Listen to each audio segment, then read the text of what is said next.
Good morning students, welcome to our channel VP Pathshala. तो अपन ने अध्ययन कर लिए थे, मैदानी भागों का अध्ययन हो चुका था अपना। आज हम लेके आए हैं आपके लिए भारत की तटीय मैदान, तटीय क्षेत्र जो तटीय द्वीप समूह है। और दूसरा अपन अध्ययन करेंगे ये जो आकृति बीच में बनी हुई है, ये क्या है? पठार हैं, प्रायद्वीपीय पठार हैं, इनका अध्ययन करेंगे। तो आइए अपन सबसे पहले देखते हैं ये द्वीप समूह, जिन द्वीपों का अपन अध्ययन करते हैं, भारत के द्वीप समूह। अब भारत में कुछ एक द्वीप समूह हैं जो कहाँ पाए जाते हैं? समुद्र में। और वो किसके अंतर्गत है? भारत के अधीन है। भारत के अधीन है तो सबसे पहले अपन इन द्वीपों का अध्ययन करते हैं। इन द्वीपों में ये ऊपर जो बिंदु सी दिख रही है ना, छोटे द्वीप दिख रहे हैं, ये द्वीप कौन से हैं? ये आते हैं म्यांमार के अंतर्गत। जो ग्रेट कोको द्वीप है, ये हैं ग्रेट कोको द्वीप। कोको द्वीप है, ये किसके अंतर्गत आते हैं? ये आते हैं म्यांमार के अंतर्गत, ये म्यांमार के अंतर्गत आते हैं। और यहाँ एक कोको जल संधि है जो किसको अलग करती है? म्यांमार को और अंडमान निकोबार को, अंडमान को अलग करती है। अब इस पूरे के पूरे जितने भी ये हैं द्वीप, इनको सबको बंगाल की खाड़ी में, ये है अपनी बंगाल की खाड़ी, बंगाल की खाड़ी, इनके द्वीपों को बोला जाता है अंडमान निकोबार। सबको एक साथ ही बोलते हैं अंडमान निकोबार द्वीप समूह है, अंडमान निकोबार द्वीप समूह है। इन सबको एक साथ अंडमान निकोबार द्वीप समूह है बोला जाता है। अब देखिए ये बने ही कैसे, हम ये देखते हैं कि समुद्र के बीच में एक आकृति कैसे उठ के आई। तो अंडमान निकोबार के जो द्वीप हैं, दो तरह से आकृतियाँ उभर सकती है। एक तो क्या होता है कि समुद्र के पास में, मान लो ये तटीय भूमि है, ये कोई तट है और यहाँ पर ये समुद्र है। अब समुद्र में कुछ प्रवाल पाए जाते हैं और वो प्रवाल क्या करते हैं कि तटों का एकदम ये खड़ा ढाल नहीं होता है, इनका ढाल इस तरह से होता है, जैसे ये समतल भाग हो गया तो ये इस तरह से जाके और फिर ऐसे मंद मंद ढाल, पहले बिल्कुल इस तरह से मंद ढाल होगा, फिर ऐसे होगा, फिर बिल्कुल खड़ा ढाल है, ये ऐसे समुद्र होता है। तो यहाँ पर एक जीव पाया जाता है जिसको क्या बोलते हैं? प्रवाल बोलते हैं, तट के पास में। अब ये प्रवाल क्या करेगा? अपने चारों तरफ एक चूने के खोल का आवरण कर लेगा और उसके अंदर रहेगा चूने के जैसी आकृति। और चूना जैसे पत्थर होता है ना, अपने चूना पत्थर, वैसे चूने के खोल के आकृति बना लेगा। अब प्रवालों की विशेषता होती है कि सारे प्रवाल एक जगह इकट्ठे होते हैं। इसके पास में दूसरा प्रवाल जीव आएगा और वो अपने चारों तरफ क्या करेगा? चूने की आकृति बना लेगा। फिर तीसरा प्रवाल आएगा, वो अपने चारों तरफ चूने की आकृति बना लेगा। इस प्रकार बहुत सारे प्रवाल एक के बाद एक ऐसे आकृति बना लेंगे और ये क्या करेंगे? समुद्र से ऊंचे उठ जाएंगे। इस प्रकार भी एक तटीय भागों का निर्माण हो सकता है। दूसरा क्या होता है कि ज्वालामुखी का उद्गार। अपन देखते हैं ना कि ज्वालामुखियों का उद्गार होता है।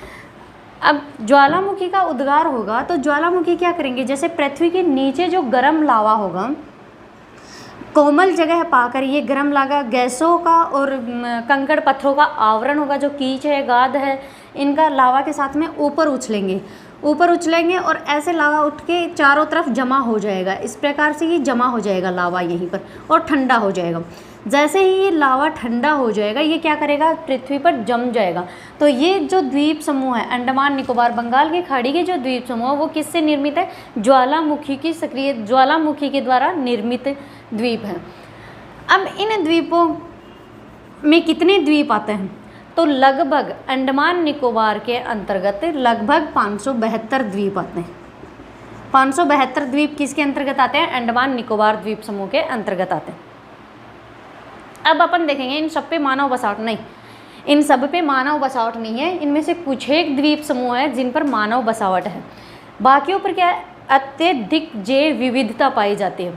अत्यधिक जैव विविधता होने के कारण यहाँ पर किसका पता लगाया जाता है? जो पक्षी हैं, अनेक पक्षियों के अनेक प्रजातियों का पता लगाया जाता है, अनेक जो जंगली समुद्री जीव हैं उनका पता लगाया जाता है। तो जैव विविधता के लिए सर्वाधिक, मतलब जैव विविधता के लिए स्वर्ग माना जाता है अंडमान निकोबार द्वीप समूह को, जैव विविधता का स्वर्ग होता है। अब अपन देखते हैं कि कौन कौन से ये द्वीप हैं। सबसे पहले देखिए ये कोको द्वीप समूह है, ये म्यांमार के अंतर्गत आता है। उसके बाद में ये कुछ द्वीप हैं भारत के अंतर्गत आते हैं। और ये ऊपर थोड़ा बड़ा द्वीप बना हुआ दिख रहा है, ये कौन सा द्वीप है? ये उत्तरी अंडमान है, ये उत्तरी अंडमान है। यहाँ तक अंडमान, ऊपर वाले जो हैं वो अंडमान द्वीप के अंतर्गत आते हैं, नीचे वाले निकोबार द्वीप के अंतर्गत आते हैं।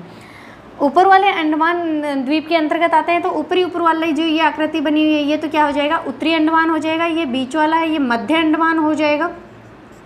ये दक्षिणी अंडमान हो जाएगा और ये हो जाएगा लिटिल अंडमान। ये लिटिल अंडमान हो जाएगा। इनके बाद में देखिए ये कौन सा आ जाता है,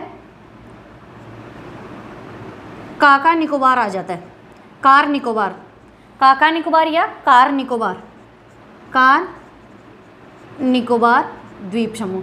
अब कार निकोबार और लिटिल अंडमान इन दोनों को कौन सी रेखा अलग करती है, कौन सा चैनल अलग करता है, तो ये कौन सा चैनल करता है, 10 degree channel. 10 degree channel Andaman और निकोबार द्वीप समूह को अलग करता है। लिटिल अंडमान ऊपर है और कार निकोबार इसके जस्ट नीचे है 10 डिग्री चैनल के। 10 डिग्री चैनल के दक्षिण में तो कार निकोबार है और उत्तर में कौन सा द्वीप समूह है, लिटिल अंडमान द्वीप स्थित है। अब अंडमान में दूसरी चीज़ अपन देखें तो ये देखो ये 2 बिंदु बने हुए हैं, ये एक ये है एक ये है। ये कौन से द्वीप हैं कि अपन ने पढ़ा है कि भारत के जो सर्वाधिक सक्रिय ज्वालामुखी हैं बैरन ज्वालामुखी और नारकोंडिम ज्वालामुखी, तो वो भी कहाँ पाए जाएंगे, इन्हीं में पाए जाएंगे। अब इसको नीचे वाले को अपन बोलते हैं बैरन ज्वालामुखी। ये तो है बैरन ज्वालामुखी, बैरन ज्वालामुखी जो सक्रिय है, यानी आज भी इनमें से लावा निकल रहा है, जो सक्रिय ज्वालामुखी है। और ये कौन सा है, नारकोंडिम, ये है नारकोंडिम, नारकोंडिम ज्वालामुखी। बैरन और नारकोंडिम ज्वालामुखी कहाँ पाए जाते हैं, काफ़ी बार एग्जाम में भी पूछा जाता है, ये अंडमान निकोबार द्वीप समूह में पाए जाते हैं।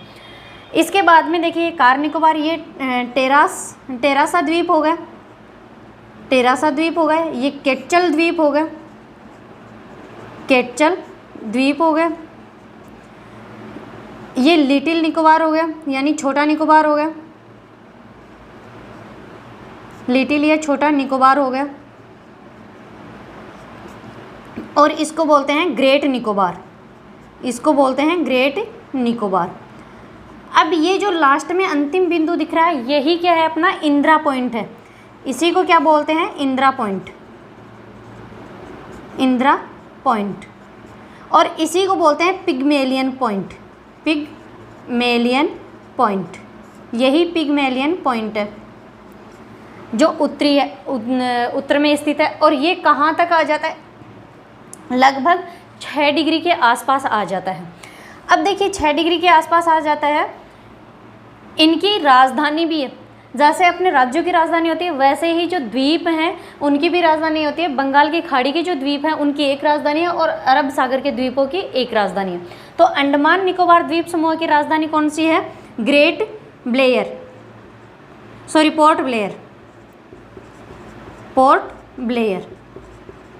और ये कहाँ स्थित है, यहाँ पर दक्षिणी अंडमान में स्थित है, दक्षिणी अंडमान में नीचे स्थित है। क्या स्थित है, पोर्ट ब्लेयर, जो अंडमान निकोबार की राजधानी है। ये समझ में आया, ऊपर वाला अंडमान द्वीप समूह है और नीचे वाला क्या है, निकोबार द्वीप समूह है। इसके बाद अपन देखते हैं अरब सागर के द्वीप।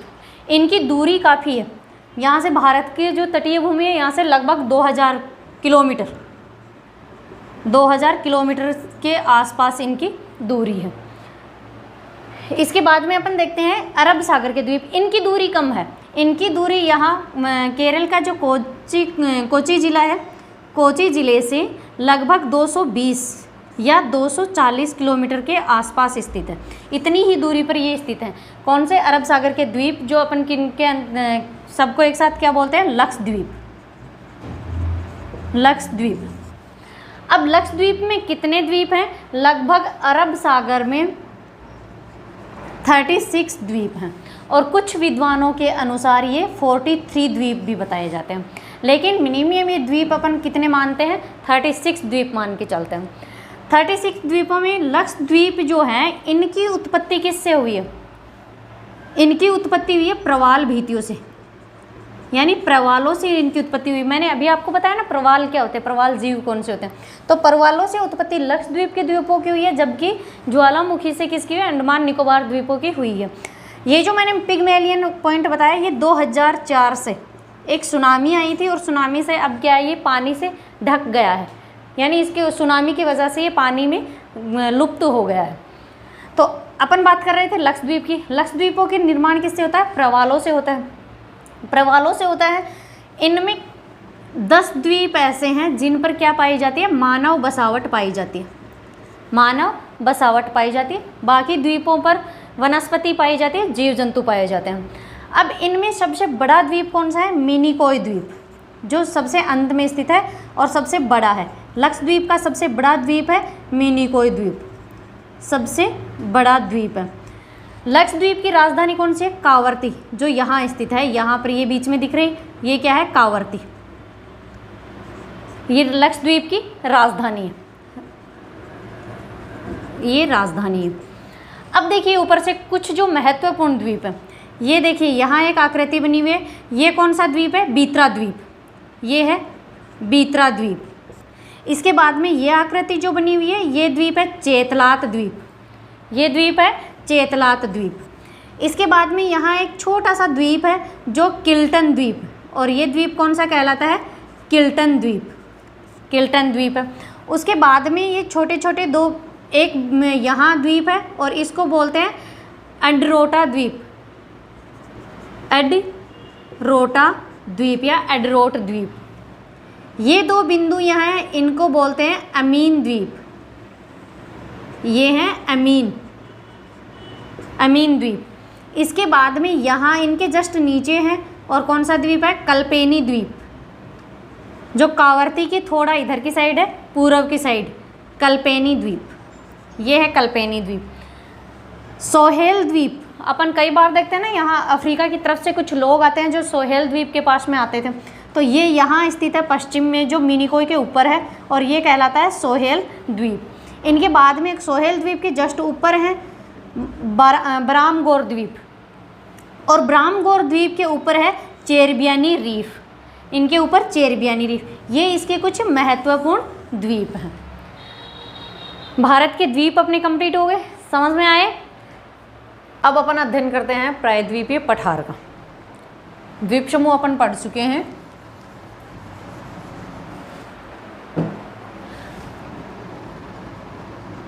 भारत के पठार या प्रायद्वीपीय पठार। भारत के जो प्रायद्वीपीय पठार है उसकी आकृति कैसी है? त्रिभुजाकार। आकृति कैसी है? आकृति तो है त्रिभुजाकार। कितने क्षेत्र में फैला हुआ है ये? 16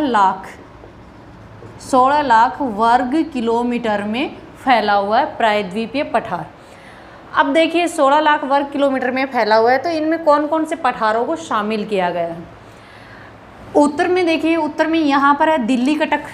इसका विस्तार कहाँ तक है? उत्तर में दिल्ली कटक है। उत्तर पश्चिम में यहाँ पर कौन सी श्रेणी है? अरावली पर्वत श्रेणी है। उत्तर पूर्व में अरावली पर्वत श्रेणी, उत्तर में दिल्ली कटक। यहाँ पूर्व में क्या आ जाता है? राजमहल की पहाड़ियाँ, यहाँ पर आ जाते हैं राजमहल की पहाड़ियाँ। यहाँ भी स्थित है, ये मेघालय के पठार स्थित हैं हालांकि, लेकिन यहाँ राजमहल की पहाड़ियाँ आ जाती हैं जिनसे ये घिरा हुआ है। इधर आ जाता है पूर्वी घाट, यहाँ आ जाता है पश्चिमी घाट, और सह्याद्री पर्वत श्रेणी आ जाती है, और नीचे कन्याकुमारी तक इसका विस्तार पाया जाता है। अब इनमें ये तो है नहीं एक ही पठार है, इनको अलग अलग नामों से जाना जाता है। इन पठारों को अलग अलग नामों से जाना जाता है। यहाँ ऊपर जो राजस्थान में एक पठार है, इस पठार को नाम दिया जाता है मालवा का पठार, इसको बोला जाता है मालवा का पठार। और मालवा का पठार ये कितने राज्यों में फैला हुआ है? 3 राज्यों में फैला हुआ है। मालवा का पठार 3 राज्यों में फैला हुआ है, राजस्थान, मध्य प्रदेश और गुजरात। राजस्थान, मध्य प्रदेश और गुजरात। अब देखिए मालवा पठार की एक तरफ दिल्ली कटक आ गया, यहाँ पर इसके आ जाता है बघेलखंड का पठार। बघेलखंड का पठार जो मध्य प्रदेश में और उत्तर प्रदेश में फैला हुआ है। अब मालवा का पठार 3 राज्यों में देखिए, अपन यहाँ लिख लेते हैं कौन सा? राजस्थान, राजस्थान समझ जाना, RAJ यानी राजस्थान, प्लस MP और प्लस गुजरात।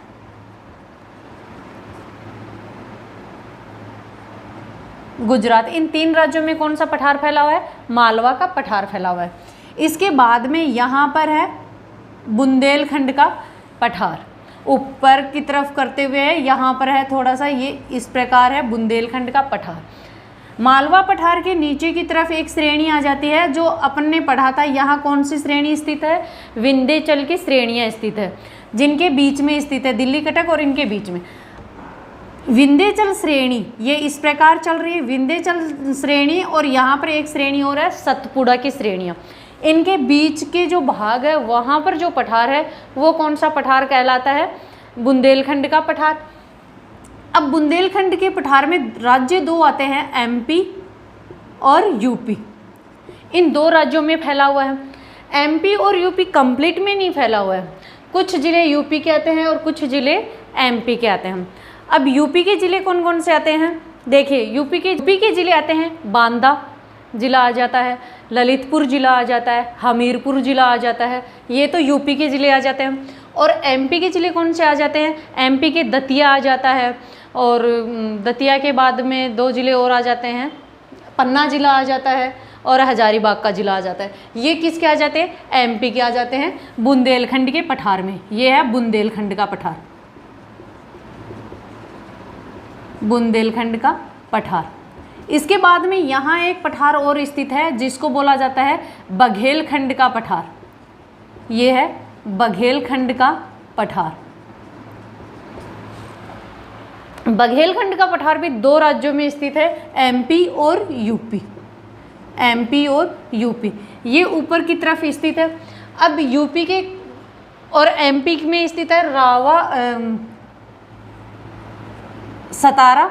एमपी की ज़िले आ जाते हैं, सतारा का पठार आ जाता है, और एक रीवा का पठार आता है। बघेलखंड के पठार के अंतर्गत एमपी के सतारा व रीवा का पठार आ जाता है, और उत्तर प्रदेश का मिर्ज़ापुर का पठार शामिल है। उत्तर प्रदेश का मिर्ज़ापुर का पठार शामिल है, और एमपी का कौन सा? सतारा और रीवा के पठार इसमें शामिल है बघेलखंड के पठार में। इसके बाद में देखिए ये इधर आता है, और इस पठार को क्या बोलते हैं? छोटा नागपुर का पठार। छोटा नागपुर का पठार आ जाता। अब छोटा नागपुर का जो पठार है ये झारखंड में, छत्तीसगढ़ में और पश्चिम बंगाल में फैला हुआ है। अब इनमें फैला हुआ है तो इनके भी कुछ छोटे छोटे जो पठार हैं, जैसे रांची का पठार है, हजारीबाग का पठार है, वो किसके अंतर्गत आ जाते हैं? छोटा नागपुर के पठार के अंतर्गत आ जाते हैं, छोटा नागपुर का पठार। अब बाकी जो बचा है इसको संपूर्ण रूप से क्या बोलते हैं? दक्कन का पठार बोलते हैं। इसको पूरे को क्या बोलते हैं? दक्कन का पठार बोलते हैं। अब दक्कन के पठार में ये दंडकारण्य का पठार आ जाता है। पूरे के पूरे दक्कन के पठार को दो भागों में बांटते हैं, एक तो उत्तरी दक्कन और एक दक्षिणी दक्कन। अब उत्तरी जो दक्कन का पठार है इसके अंतर्गत आ जाते हैं, जैसे महाराष्ट्र का पठार आ जाता है। उत्तरी दक्कन के पठार में कौन सा आ जाता है? महाराष्ट्र का पठार आ जाता है, दंडकारण्य का पठार आ जाता है। अब दंडकारण्य का जो पठार है वो भी 3 जिलों में फैला हुआ है, उड़ीसा के कुछ जिलों में फैला हुआ है, छत्तीसगढ़ के कुछ जिलों में फैला हुआ है, और आंध्र प्रदेश तक ये फैला हुआ है। उसके बाद में नीचे आ जाता है दक्षिणी दक्कन का पठार। दक्कन का पठार सबसे बड़ा है। ये नीचे वाला जो पठार है ये आ जाता है दक्षिणी दक्कन का पठार, और इसमें भी ये अलग अलग क्षेत्रीय नामों से जाना जाता है। क्षेत्रीय दक्षिणी दक्कन के पठार में ये क्षेत्रीय क्षेत्रों के आधार पर जाना जाता है। तो यहाँ पर कौन सा आ जाता है? कर्नाटक का पठार आ जाता है। यहाँ पर आ जाता है कर्नाटक का पठार। यहाँ पर आ जाता है तेलंगाना का पठार। तेलंगाना का पठार आ जाता है, और यहाँ पर जो तमिलनाडु की उच्च भूमि है वो भी इसी में आ जाती है।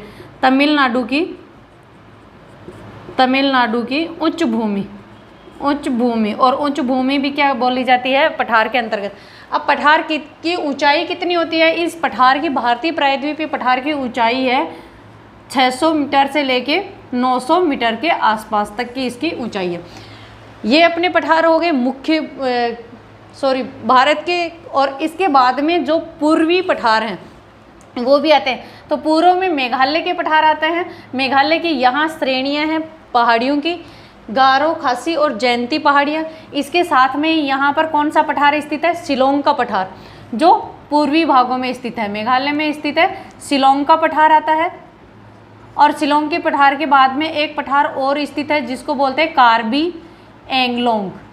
कार्बी एलोंग या एंगलोंग का पठार, कार्बी एलोंग या एंगलोंग का पठार, ये तो पूर्वी पठार हो गए और ये अपने भारत के प्रायद्वीपीय पठार हो गए। ओके गाइज, बने रहिए अपने चैनल के साथ में। नेक्स्ट वीडियो में मैं लेके आ रही हूँ अपवाह तंत्र, बहुत ही शानदार ट्रिक के माध्यम से पढ़ाऊंगी।